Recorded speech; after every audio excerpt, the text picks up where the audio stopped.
श्रीधाम आश्रम के इष्ट देवता श्री दत्तात्रेय भगवान, माँ भगवती राजेश्वरी त्रिपुर सुंदरी, माँ नर्मदा जी के श्री चरणों में कोटि कोटि वंदन करते हुए दीपावली का धनत्रयोदशी के लिए आपको बहुत बहुत शुभकामनाएं। धनत्रयोदशी ये क्या है? सबसे पहले हम लोग इसको समझते हैं। पौराणिक कथाओं के अनुसार समुद्र मंथन हुआ। समुद्र मंथन में एक एक करते करते 14 रत्न निकले। ये 14 रत्न निकलने के पश्चात सबसे आखिरी में इस धरती पर जो रोगी लोग हैं, दुखी लोग हैं, उनके लिए भगवान धन्वंतरी अमृत का कलश लेकर प्रकट हो गए, जिसके चलते रोगी जन, दुखी जनों के जीवन में आनंद हो, इसके लिए उन्होंने अमृत का कलश लेकर स्वयं प्रकट हो गए। फिर आगे चलते हुए धनतेरस के दिन, मतलब हमें करना भी क्या चाहिए? अब इस कलश का, अमृत का, धन्वंतरी का मतलब क्या? धन्वंतरी जिस दिन वो प्रकट हो गई उस दिन त्रयोदशी थी, और त्रयोदशी के कारण इसको नाम दिया गया धनतेरस।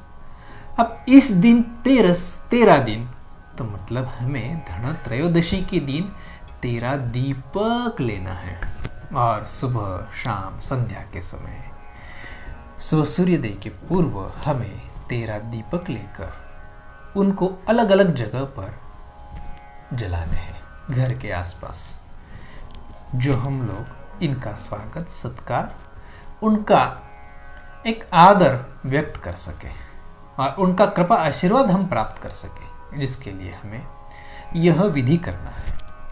जिसके जीवन में बहुत दुख, शारीरिक पीड़ा आदि है, वो उनसे प्रार्थना करके उनसे कृपा आशीर्वाद मांग सकते हैं। फिर आगे बढ़ते हुए हम चलेंगे। धनत्रयोदशी के दिन हम लोग यमराज भगवान को दीपदान करना है। शाम के संध्या के समय जो चहुमुखी दिया होता है, उसमें आटे का दिया बनाया जाए, उसके अंदर सरसों का तेल, तिल का तेल, जो भी हमारे पास उपलब्ध हो, चाहे घी का दीपक भी क्यों न हो, वो चारों बत्तियां चारों दिशाओं में रहे, इस प्रकार रखते हुए उसको जलाकर घर के दरवाजे के बाहर दक्षिण की ओर, हमें दक्षिण दिशा की ओर हमें आगे बढ़ना है, और यह दीपक लेकर वहां पर भगवान यमराज को आमंत्रित करके उनको यह दीपदान करना है। और यह दीपदान हम लोग भगवान यमराज को दान देते हुए हमें उनसे मंत्र का भी उच्चारण करना है। तो मंत्र इस प्रकार है। मृत्युनाम पाशदंडाभ्याम कालेन श्यामला सह त्रयोदश्याम दीपदानात् सूर्यजः प्रियताम नमः। त्रयोदशी के दिन हम जो दीपदान कर रहे हैं, यम देवता, आप हमें पाश और दंड लेके हुए, जो सबको दंड देने वाले हो, हमें क्षमा करें और हमें सभी पापों से मुक्ति दिलवा दो, ऐसे उनसे प्रार्थना करते हुए वह दीप का दान उनको करना है। हाथ जोड़कर उनको प्रार्थना करनी है। ऐसे करने मात्र से भगवान यमराज को दीपदान करने से, वो भावना व्यक्त करने से हमारे किए हुए पापों का प्रक्षालन करें हम लोग। तो इसके चलते हुए हमारे जीवन में कष्ट जो आते हैं, शारीरिक पीड़ाएं जो आती है, उससे राहत दिलाने के लिए वो हमें कृपा आशीर्वाद प्रदान करेंगे। तो निश्चित स्वरूप हमारे जीवन में कोई दुर्घटना, परेशानी, मृत्यु के समय आने वाला जो भय है, वो भी हम दूर कर सकते हैं। फिर धनत्रयोदशी के दिन हम धन की वर्षा, हमारे घर में धन स्थिर कैसे करें, उसकी साधना विधि भी है। अब इस वीडियो में हम आपको बताने जाएंगे तो वो बहुत बड़ा हो जाएगा। इसके लिए श्रीधाम आश्रम की ओर से पूजा सामग्री की कुछ किट भी बनाई गई है।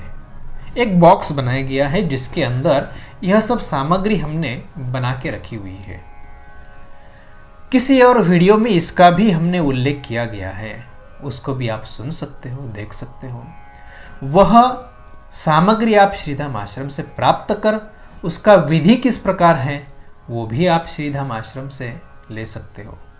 मुझे पता है यह वीडियो देश विदेशों तक पहुंच गया है, बहुत से लोग इसको देख रहे हैं और अपने आप्तेष्ट परिजन, अपने मित्र आदि आदि लोगों को भेज भी रहे हैं, जिसके चलते उन लोगों को भी इसका लाभ मिले। हम लोग अगर किसी के जीवन में कोई रास्ता दिखाते हैं तो जो रास्ता दिखाने वाला है उसके प्रति भी कुछ कृतज्ञता व्यक्त करते हुए वो लोग उसको सम्मान देते हैं, तो उसका पुण्य उस व्यक्ति को भी मिल जाता है। ऐसे भी कई भक्त हैं जो इस वीडियो को पहुंचा रहे हैं, तो उनके लिए भी मैं श्री दत्तात्रेय भगवान, माँ भगवती राज राजेश्वरी त्रिपुर सुंदरी, माँ नर्मदा जी से प्रार्थना करते हैं कि उनके जीवन में ये सभी यश, कीर्ति, आयुष्य, आरोग्य, धन धान्य की वृद्धि करे और यह दीपावली आप सभी को मंगलमय और अच्छे से हो। इसलिए आपको फिर से एक बार खूब खूब दीपावली की बधाइयाँ। जय गुरु।